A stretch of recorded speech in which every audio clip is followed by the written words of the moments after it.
Student, good morning. आज हम पढ़ेंगे क्लास 12 बिजनेस इकोनॉमिक्स के अंदर यूनिट 2 में अगला टॉपिक बजट रेखा, बजट लाइन।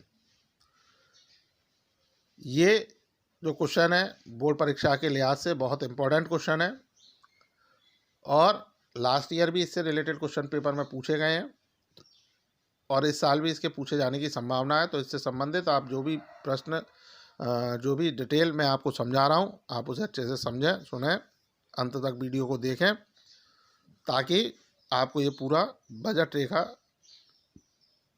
समझ में आए। तो हम स्टार्ट करते हैं। बजट रेखा क्या होती है?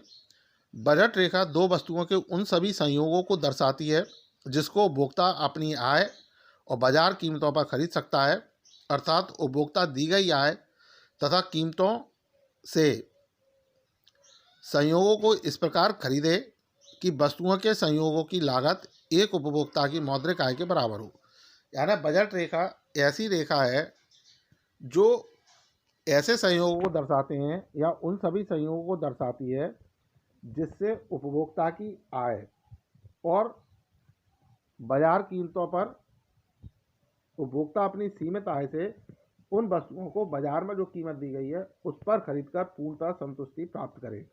यानी अपन को ये मालूम है, आपको ये स्टूडेंट्स आपको ये मालूम ही होगा, पहले भी मैंने आपको कई बार बताया कि उपभोक्ता की आय कैसी होती है, सीमित होती है और वो अपनी सीमित आय से जो वस्तुएं वो खरीदना चाहता है या जो वस्तुओं के वो कॉम्बिनेशन संयोग खरीदना चाहता है और उनकी बाजार के अंदर जो कीमत है तो वो अपनी आय से उन वस्तुओं के संयोगों को जो बाजार पर कीमत, बाजार में जो उनकी कीमत है उस पर वो खरीद सके, ये बजट रेखा बताती है। या हम दूसरे शब्दों में ये कह सकते हैं कि किसी व्यक्ति की, किसी उपभोक्ता की दी गई आय तथा कीमतों से संयोगों को इस प्रकार खरीदे, यानी जो उपभोक्ता की आय है और जो वस्तुओं की कीमत प्रचलित है बाजार के अंदर उस समय, तो अपनी आय से उन वस्तुओं के संयोगों को इस प्रकार खरीदे कि जो उनकी लागत है, यानी जो उसका पैसा है, जो उसने उन वस्तुओं पर पैसा खर्च किया वो और उसकी संतुष्टि या उसकी जो मौद्रिक आय है, उसकी जो इनकम है, वो दोनों बराबर हो। अब हम इसको एक उदाहरण के द्वारा समझते हैं। जैसे मान लीजिए किसी व्यक्ति की आय 40 रुपये और वह दो वस्तुएं खरीदना चाहता है और दोनों वस्तुओं की कीमत बाजार के अंदर 10 रुपये है, तो वो 40 रुपये को इस प्रकार वह करना चाहता है कि हर स्थिति में उसे समान संतुष्टि प्राप्त हो। यानी उसकी जो मौद्रिक आय या उसकी जो मौद्रिक आय है वो इस प्रकार वह करना चाहता है कि हर स्थिति में उसके 40 रुपये ही खर्च हो, लेकिन उसे दो वस्तुओं का संयोग प्राप्त हो। तो जैसे मैंने कहा कि उसकी आय 40 रुपये है और बाजार के अंदर दो वस्तुएं जो वो खरीदना चाहता है, उन दोनों वस्तुओं की कीमतें 10 रुपये हैं, जिसे हम एक चार्ट के द्वारा समझते हैं। जैसा आपके स्क्रीन पर शो हो रहा है कि हमारे पास दो वस्तु एक्स और वाई हैं, जिनमें हमने उनको 5 सहयोग उनके बना लिए ABCDE।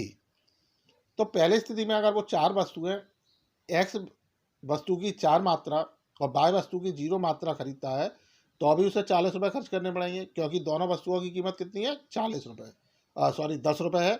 तो अगर वो पहली वस्तु की 4 मात्रा खरीदेगा तो उसको 40 रुपये करने पड़ेंगे और दूसरी वस्तु की अगर 0 मात्रा खरीदेगा तो उसको कुछ व्यय नहीं करना है। तो टोटल उसका खर्च 40 रुपये हुआ, यानी जो खर्च है उसका वो उसकी आय के बराबर हो गया।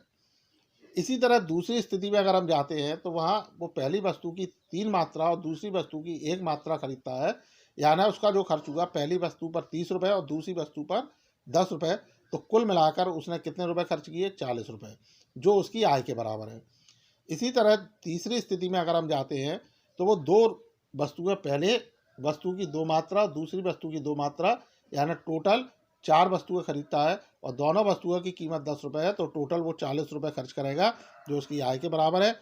इसी तरह अगर वो पहली वस्तु की 1 मात्रा और दूसरी की 3, तो पहले वस्तु पर 10 और दूसरी वस्तु पर 30 रुपये खर्च करेगा, टोटल 40 रुपये खर्च करता है। अर्थात उसकी यहाँ भी व्यय उसकी आय के बराबर होंगे। इसी तरह से पांचवी अगर स्थिति देखें, ई वाली स्थिति देखें, तो पहली वस्तु की वो 0 और दूसरी वस्तु की 4 मात्रा खरीदता है, तो पहली वस्तु पर उसका खर्च 0, दूसरी पर 40 रुपये हुआ, तो यहाँ भी उसकी जो व्यय है उसके आय के बराबर है। तो इससे स्पष्ट होता है कि बजट रेखा एक ऐसी रेखा होती है जिस पर वो दो वस्तुओं के संयोग को इस प्रकार खरीदता है कि वह उस संयोग पर किए गए व्यय की राशि उसकी आय के बराबर होती है। इसे हम एक चित्र के द्वारा भी समझ लेते हैं। जैसा हमने तालिका देखी थी, तालिका से के हिसाब से हमने चित्र बनाया। ओ एक्स रेखा, ओ वाई रेखा, एक्स पर ओ एक्स रेखा पर एक्स वस्तु ली, ओ वाई रेखा पर वाई वस्तु ली, जिनके हमने सहयोग ले लिए 1 2 3 4, 1 2 3 4। तो जब वो एक्स वस्तु की एक मात्रा प्रयोग कर रहा है तो वाई की वो 4, तो पहला बिंदु हमने 4 पर लगाया। दूसरी स्थिति में अगर वो एक वस्तु की अगर वो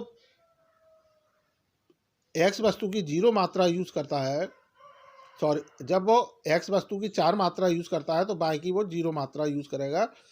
तो हमने इस पर बिंदु लगाया। इस तरीके से हमने हर संयोग के सामने उसके बिंदु लगा लिए और जब इन बिंदुओं को एक रेखा से जोड़ा तो ये बजट लाइन हो गई हमारी। इसके जो अंदर की रेखा है, जो रेखा के अंदर की जो चीज़ें हैं वो हमारा प्राप्त संयोग होगा, यानी इनमें के अंदर हम जो भी चीज़ खरीदेंगे, जो भी संयोग हम लेना चाहेंगे वो ले सकते हैं, वो हमारा प्राप्त संयोग होगा।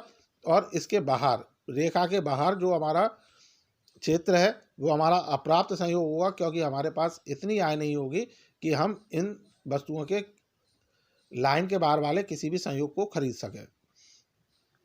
यानी इसमें जो चित्र में जो विभिन्न बिंदुओं को मिलाकर जो सीधी रेखा बनाई गई वही हमारी बजट लाइन है या कीमत लाइन कहलाती है।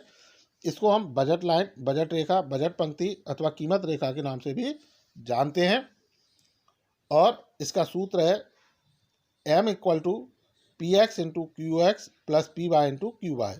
यानी यहाँ p जो है प्राइस को शो कर रहा है, x मतलब पहली वस्तु की कीमत गुणा qx का मतलब पहली वस्तु की मात्रा, प्लस दूसरी वस्तु की कीमत गुणा दूसरी वस्तु की मात्रा, यानी py × qy। और इन दोनों का योग हमारी m यानी बजट रेखा को शो करता है। सो स्टूडेंट, आपको बजट रेखा अच्छी तरीके से समझ में आया होगा।